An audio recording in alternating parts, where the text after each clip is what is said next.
घोषप्रघोषशमनाय मधो गुणेन मध्ये बबन्ध जननी नवनीतचोरं तद्बन्धनं त्रिजगतामुदराश्रयाणाम् ఆక్రోశకారణమహో నితరాం బభూవ. భాగవత కథాసుతకి స్వాగతం. చాణూర ముష్టికుల్ని సంహరించిన అనంతరం కృష్ణుడు కంసుణ్ణి సంహరించాడు. కంస వధ తర్వాత తన అమ్మా నాన్నల దగ్గరికి వెళ్ళాడు. అయితే మొదట పిల్లల్ని చూసి ఇంత లోకోత్తరమైన కార్యాలు చేసే వాళ్ళని లోకేశ్వరులుగా భావించి పిల్లలని దరి చేరలేదట వసుదేవుడు దేవకిదేవి. అయితే కృష్ణుడు వారిని తన విష్ణుమాయలో కప్పివేసి మళ్ళీ తమ సంతానం పట్ల వాళ్ళకి ఆసక్తిని కలగజేశాడు. పిల్లల్ని కౌగులించుకుని చాలా సంతోషించారు. ఈయన ఎట్లా పాదాలు పట్టుకుని అమ్మా నాన్నకి చెప్పాడు, మీ సంతానమై పుట్టి కూడా మేము మిమ్మల్ని ఏ రకంగానూ రక్షించలేదు, మా దారిని మేము ఉన్నాము. మేము వ్యక్తులు మానవులుగా పుట్టిన వాళ్ళు ఏం చేయాలి, తల్లిదండ్రుల్ని, వయోవృద్ధుల్ని, చిన్న బిడ్డల్ని, గురువుల్ని, బ్రాహ్మణుల్ని, సాధువుల్ని మొదలైన వాళ్ళని సమర్థులై ఉండి కూడా పోషించకుండా ఉంటారో వాళ్ళు బతికి కూడా వృధా. మేము మిమ్మల్ని వదిలిపెట్టేసి మా దారిని మేము ఉన్నాము, మీకు చాలా ఓర్పు ఎక్కువ, మా కారణంగానే మిమ్మల్ని కంసుడు చెరసాల్లో పెట్టి బాధిస్తున్నా కూడా సామర్థ్యం ఉండి కూడా, వారించగలిగిన సామర్థ్యం ఉండి కూడా మేము దయమాలిపోయి క్రూరులుగా ఉండి మా దారిని మేము కపట వేషాలు వేసుకుంటూ ఉన్నాము, మా లోపాలు మన్నించండి అని చెప్పి. అంటే నాకు బుద్ధి లేదు నాన్న, నేను బాగా చూసుకోవాల్సింది, నేను సరిగా చూడలేదంటే, లేదు నాయన నీకంటే నాకెవరెక్కువ అంటాడు తండ్రి. వ్యామోహంలో పడిపోతారు ఆ మాటలకి. అట్లా వాళ్ళకి సంతోషం కలిగించే చాలా మాటలు చెప్పాడట కృష్ణుడు, మోహింపజేసేసాడు. అట్లా మోహింపజేసి వాళ్ళు చాలా ఆనందంతో పిల్లల్ని తమ కుమారులని ఒళ్ళో కూర్చోబెట్టుకున్నారు. ప్రేమాతిశయంతో మాటలు రాక మౌనం వహించారు. కన్నీళ్లతో కుమారుల శిరస్సులు తడిపేశారు. అసలు వదిలిపెట్టకుండా కుమారులిద్దరినీ కౌగులించుకుని ఉండిపోయారట తల్లి తండ్రి అయిన దేవకి వసుదేవులిద్దరు. కాసేపటికి వాళ్ళు స్వాంతనం చెందాక తల్లికి తండ్రి అయినటువంటి ఉగ్రసేన మహారాజును చూసి కృష్ణుడు ఇట్లా చెప్పాడట, రాజేంద్ర, ఏయాతి శాపం వల్ల వీరులైనప్పటికీ యాదవులు రాజపీఠం అధిష్ఠించడానికి వీల్లేదు. కాబట్టి ఈ భూమికి నీవే అధిపతిగా ఉండు, మేము నిన్ను సేవిస్తాం, మేము రాజ్యం తీసుకోము. అంటే రాజు కృష్ణుడి చేతిలో మరణించాడు. ఇప్పుడు రాజు ఎవరవ్వాలి? అయితే కృష్ణుడు అవ్వాలి, లేకపోతే వాళ్ళ అన్నయ్య అవ్వాలి, అది కాకపోతే వాళ్ళ నాన్న అవ్వాలి. కానీ ఈయన ఒప్పుకోలేదు. కృష్ణుడు ఏం చెప్పాడంటే, మాకు రాజ్యపీఠార్హత లేదు కాబట్టి నువ్వు రాజ్యాన్ని తీసుకో, ఇతర రాజులంతా మేము నిన్ను సేవిస్తూ ఉంటాం కాబట్టి ఇతర రాజులందరూ నీకు కప్పం చెల్లిస్తారు. రాజులేమిటి, దేవతలైనా నీకు కప్పం చెల్లించవలసిందే. కాబట్టి అందరూ నిన్ను శిరసావహిస్తారు. వేడుకతో రాజ్య పరిపాలనానికి సిద్ధపడు, నువ్వు తప్పకుండా రాజ్యం చేయమని ఉగ్రసేన మహారాజుకు చెప్పాడు. ఈ విధంగా పలికి ఏం చేశాడు ఈయన, మధురా నగరానికి రాజుగా ఉగ్రసేన మహారాజుని అభిషేకం చేయించాడు. తర్వాత ఏమైంది, కృష్ణుడు పూర్వం కంసుడి భయం వల్ల ఇతర దేశాల్లో అక్కడ ఇక్కడ పారిపోయి తలదాచుకున్నటువంటి తమ జ్ఞాతులు చుట్టాలు అయిన యదువులు, వృష్టులు, భోజులు, మధువులు, దశార్హులు, కుకురులు, అంధకులు ఆదిగా కలిగినటువంటి వాళ్ళందరినీ పిలిచాడు. వీళ్ళందరూ ఏంటంటే అన్నదమ్ములు, అక్క చెల్లెళ్ళ పిల్లలు, అన్నదమ్ములే, జ్ఞాతులని చెప్తున్నారు. ఇన్ని వంశాలకు చెందిన వాళ్ళని కూడా పిలిచాడు. ఇప్పుడు అంధక వంశం కాదు, వీళ్ళలో దశార్హ వంశానికి చెందిన వాడే అక్రూరుడు, అన్నదమ్ముల వరుస వాళ్ళందరినీ పిలిపించి వాళ్ళకి కలిగేలాగా ధనాధికాల్ని బహుకరించి వాళ్ళ సొంత ఇళ్లలో, అంటే ఇళ్ళు వదిలిపెట్టి పారిపోయారు, వాళ్ళ ఇళ్లలో వాళ్ళు ఉండేలాగా ఏర్పరిచాడట. తర్వాత ఏమనుకున్నారు, ఆ మధురా నగరంలో ఉన్న పట్టణంలో ఉన్న వాళ్ళంతా చాలా సంతోషంగా కలిసి ఉంటూ ఎంత బాగున్నారో అట. అప్పుడు ఈయన ఏం చేశాడంటే, కృష్ణుడు, బలరాముడు నందుడి దగ్గర కూర్చున్నారు. మేము తండ్రిని చూడలేదు, తల్లిని చూడలేదు, యశోదాదేవి నువ్వు మీ ఇద్దరే మా తల్లిదండ్రులని భావిస్తూ ఉన్నావు. ఇంతకుముందు ఎవ్వరు ఏ తల్లిదండ్రులు తమ పిల్లల్ని ఇంత గారాభంగా పెంచల, అంత గారాభంగా మీ ఇద్దరు మమ్మల్ని ఇద్దరిని పెంచారు. మీ మంచితనం వల్లే, మీ గొప్పతనం వల్లే ఏ వయసుకు తగిన ఆట ఆ వయసుకు ఆడుకుంటూ మేము హాయిగా పెరిగాం మీ నీడలో. ఇక్కడ మధురా నగరంలో ఉన్న చుట్టాలందరికీ మేలు కలిగించి పట్టణంలో ఉన్న వాళ్ళందరూ సుఖశాంతులతో ఉన్నారని చూసుకుని అప్పుడు మేము మళ్ళీ రేపల్లెకి వస్తాము, మన వాళ్ళందరికీ చెప్పండి అని చెప్పాడు. మీరు గోకులంలో ఎంతో ప్రేమతోటి మమ్మల్ని ఎంత బాగా చూసుకున్నారో ఆ ప్రేమని, ఆ ప్రేమాతిశయాన్ని, ఆ ఆపేక్షని మేము ఎప్పటికీ మర్చిపోలేము అని చెప్పి కృష్ణుడు ఆ వస్త్రాలు, ఆభరణాలు వాటితోటి అందరికీ బహుకరించి వచ్చిన గోపాలకులు అందరికీ, నందుడి వంశం వారికి, నందుని స్నేహితులు, ఆయన వెనకాలండే సేవక జనం మొత్తం అందరినీ కూడా చక్కగా తగురీతిన సన్మానించి పంపించేశాడు వెనక్కి. దుఃఖపడుతూ నందుడు యశోదకి ఏం చెప్పాలి, గోపికలందరూ ఇతని కోసం వేచి ఉంటారు, వాళ్ళకి ఏం చెప్పాలి, రేపు పల్లెలో ఉన్న వాళ్ళంతా కృష్ణుడేడి బలరాముడేడి అంటే ఏం చెప్పాలో తెలియక ఈ కొడుకుని వదిలిపెట్టడానికి మనసు రాక దూడని వదిలిపెడుతున్న ఆవులాగా అమిత దుఃఖంతో నందుడు మిగిలిన వేపర్లకు చెందినటువంటి జనం అంతా కలిసి తిరిగి వెనక్కి వెళ్ళిపోయారట. అయితే అనంతరం వసుదేవుడు చాలా గొప్ప చరిత్ర కలిగిన తన కుమారులకి గర్గుడు మొదలైన బ్రాహ్మణ పురోహితుల సన్నిధిలో యథావిధిగా ఉపనయన సంస్కారం జరిపించాడు. ఉపనయన సంస్కారం చేసిన తర్వాత విద్యాభ్యాసానికి పంపిస్తారు. మామూలుగా పిల్లలకి ఏం చేసేవాళ్ళంటే అప్పట్లో గర్భాష్టమం అని 7 ఏళ్ళు నిండుతూ ఉండగానే ఉపనయనం చేసి విద్యాభ్యాసానికి గురుకులానికి పంపేవాళ్ళు. ఎక్కడ ఈ క్షత్రియుల ఇళ్లల్లో పెరిగితే గనక ఈ అబ్బాయి క్షత్రియులైనప్పటికీ గోపాలుల వంశంలో పెరిగాడు. క్షత్రియులే కానీ గోపాలకుల వంశంలోకి గోవులను పాలించే వాళ్ళ దగ్గర పెరగటంతో వాళ్ళకి ఉపనయన సంస్కారాలు అవి అలవాటు లేవు. ఏ వయసుకి తగిన పనులు ఆ వయసుకి నేర్పించటమే వాళ్ళ పద్ధతి. ఆ పద్ధతి ప్రకారం అక్కడ పెరిగాడు. ఇక్కడికి వచ్చేసరికల్లా ఇంచుమించుగా 15 నుండి 16 సంవత్సరాల వయసు వచ్చేస్తుంది. ఇద్దరు 16, 17 ఒక ఏడాది తేడాతోటి అంత వయసున్న పిల్లలే. అప్పుడు ఉపనయన సంస్కారం చేశాడు. కాబట్టి కృష్ణుడు కూడా వయసు దాటాకే ఉపనయనం చేసుకున్నాడు అనమాట. ఈ ఉపనయనం అయిన తర్వాత ఏం చేశాడు, అందరి నుంచి చక్కగా మంచి మంత్రాలు అవి అందుకుని ఈ ఉపనయనం జరిగిన తర్వాత ఏం చేశారు, ఈ పిల్లలిద్దరిని విద్యాభ్యాసానికి పంపాలనుకున్నారు. ఈ ఉపనయనం సందర్భంలో ఎంతమందో బ్రాహ్మణులకి ఆవులు బంగారము ఎన్నో దానం చేసేట. కుమారుడు పుట్టగానే 10,000 ఆవుల్ని దానం చేస్తానని మనసుతోటి సంకల్పించిన వాడు ఉపనయనం అప్పుడు ఆ ఆవులన్నిటినీ దానం చేశాడు. తను ఎట్లా సంకల్పించుకున్నాడో ఆ రకంగా దానాలు చేసేసాడట. తర్వాత ప్రత్యక్ష దానం అప్పుడు మనసులో చేశాడు. యాచకులకి వాళ్ళకి ఏవేవి కావాలంటే అవేవి సమర్పించేట. ఈ విధంగా బ్రహ్మచర్య వ్రతాన్ని తీసుకున్నటువంటి బలరామకృష్ణులు అందరిలాగానే ఎట్లా భూమిలో ఉన్న రాజకుమారులంతా ఏ రకంగా అయితే విద్యాభ్యాసం చేస్తారో అదే రకంగా విద్యాభ్యాసానికి బయలుదేరారు. సమస్తం తెలుసు వాళ్ళకి, జగద్గురువులు, ప్రపంచానికే నేర్పగలిగిన వాళ్ళు. అయినా కూడా మానవుల విధానం ప్రకారం చేయవలసిందే. మనిషిగా పుట్టాం కాబట్టి మనుషులు ఏం చేస్తారు, మానవులు ఎట్లా ప్రవర్తిస్తారు, విద్యని ఎట్లా పొందుతారు. గురూపదేశం లేకపోతే మానవులకు పనికిరాదు, గురూపదేశం ఉండాలి. అంచేత వీళ్ళిద్దరూ ఏం చేశారు, సరైన ఆచార్యుణ్ణి వెతుక్కుంటూ బయలుదేరారట. ఈ రామకృష్ణులు గొప్ప వైభవాలకి కారణాచైన కాశీపట్టణం చేరుకున్నారు. అక్కడ అవంతి పట్టణ వాస్తవ్యుడైన సాందీపని అనే పండితోత్తముడిని దర్శించారు. గురువుని వాళ్లే వెతుక్కున్నారని చెప్తున్నారండి.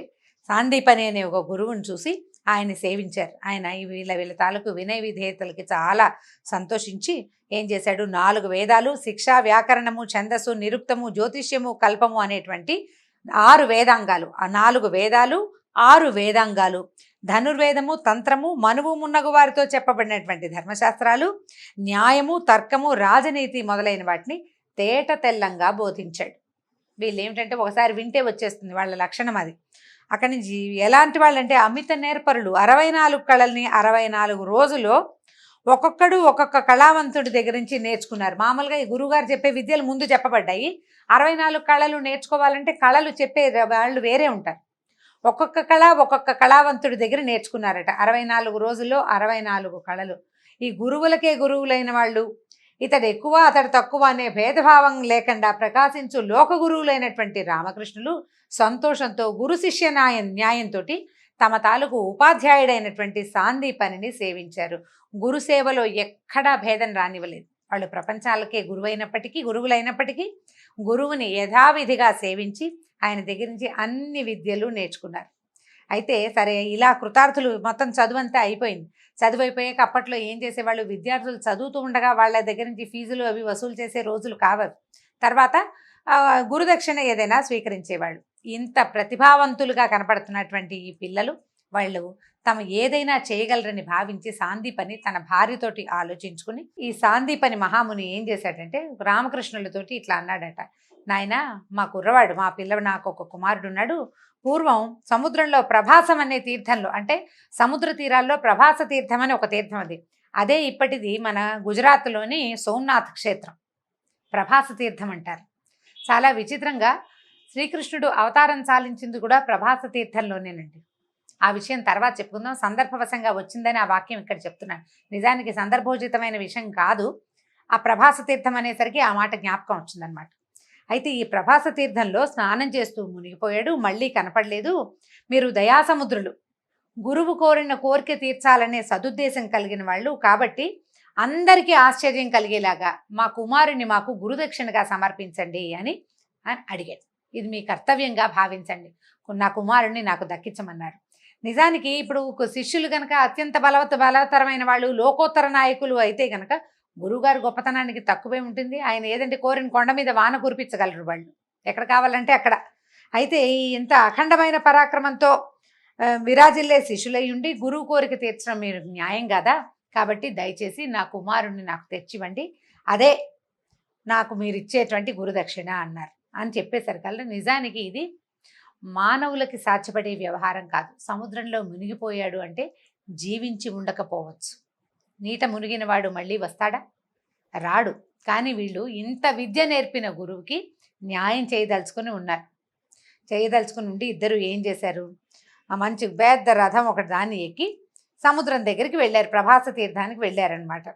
సరే, ఎదురులేని రథం, బ్రహ్మాండమైన రథం. ఈ సముద్రుడి దగ్గరికి వెళ్ళి ఏమన్నారు, సముద్రుడా, మంచి బుద్ధితో సద్బుద్ధి కలిగిన వాడమే మా గురువుగారు అబ్బాయిని తెచ్చి మాకు అప్పచెప్పు. ఏమైనా కనుక సమాధానం సరిగ్గా చెప్పకపోయావో అంటే ఎదురు మాట్లాడేవో నిన్ను ఇంకింపజేసే బాణాలు వేస్తాం మేము నీ మీద అని గట్టిగా చెప్పారు. చెప్పేసరికల్లా సాగరుడు మానవ రూపంలో వచ్చాడు. దైవ రూపం అంటే ప్రత్యక్ష రూపంలో వచ్చి, మానవ రూపం అని చెప్పకూడదండి, ప్రత్యక్షంగా కనపడ్డాడు. ప్రత్యక్ష రూపంలో వచ్చి, నా మాటల్లో నేనేమి మోసం చేయను, ప్రభాస తీర్థంలో అందమైన ఆకారం గలవాడు మంచివాడు అయిన బ్రాహ్మణ బాలుడు స్నానం చేస్తుండగా తరంగం ఒకటి పైకెగసి భయంకరమైన వేగంతో అతని లోపలికి తీసుకుపోయింది. అయితే అప్పుడు ఏమైంది, ఆ లోపలికి వెళ్ళేసరికల్లా ఈ సముద్రంలో ఉన్నటువంటి పంచజనుడు అనే ఒక రాక్షసుడు, దైత్యుడు ఆ కుర్రాన్ని మింగేశాడు.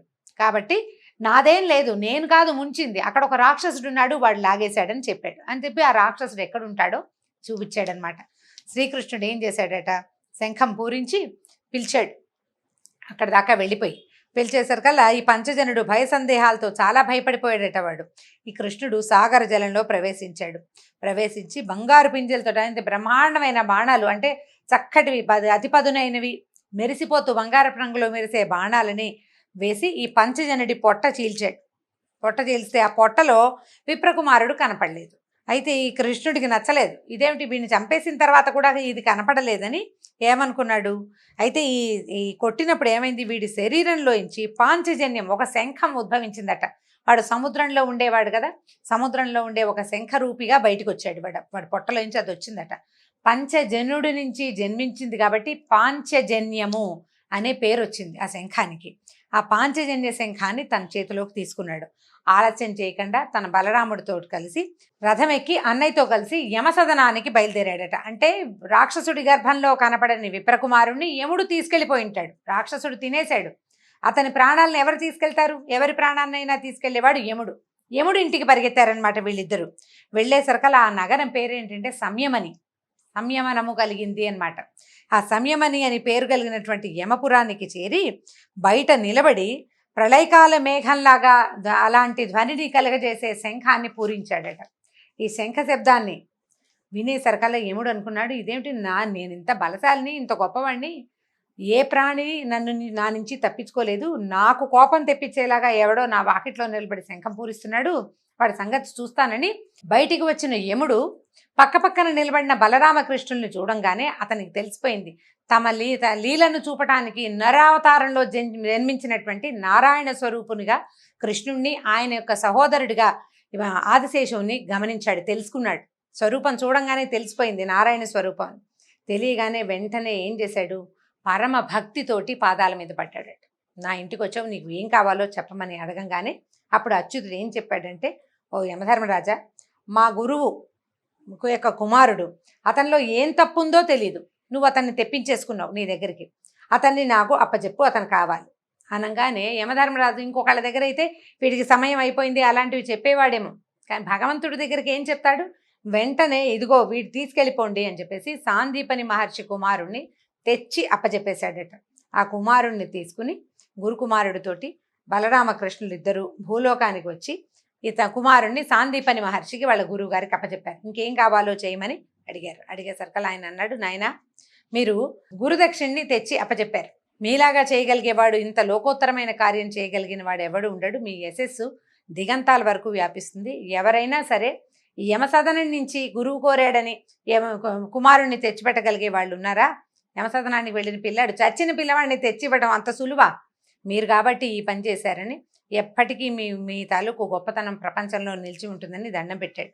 పెట్టి తర్వాత నేను ధన్యుణ్ణి అయ్యానని వాళ్ళని దీవించి ఇద్దరిని పంపించేశాడు. ఆ తర్వాత ఏం చేశారు? వీళ్ళిద్దరూ చక్కగా రథం ఎక్కి మధురా నగరానికి బయలుదేరి వెళ్ళిపోయారు. మనం భాగవత్ కథ సుధా చివరిలోకి వచ్చేస్తున్నామండి. విద్యాభ్యాసం కూడా పూర్తి చేసుకుని వచ్చిన తర్వాత కృష్ణుడు చేసిన ఎన్నో లోకోత్తర క్రియలను అన్నిటినీ మనం చెప్పుకోలేకపోతాం. ఇంకొక 4 భాగాల్లో భాగవతం పూర్తి చేసేసుకుంటాం. అంటే మార్గళి పూర్తయ్యేసరికి మన భాగవత్ కథా సుధ అయిపోతుంది. రుక్మిణి కళ్యాణంతో ఈ కథను ఆపుకుందాం. ఈ 4 భాగాల్లో కృష్ణుడు మహాభారతంలో ఉన్న పాత్రలతోటి కూడా ఇక్కడి నుంచి పరిచయం మనకి భాగవతంలో ఏర్పడుతుంది. ఆ కథా విశేషాలను రేపు తెలుసుకుందాం. నమస్కారం.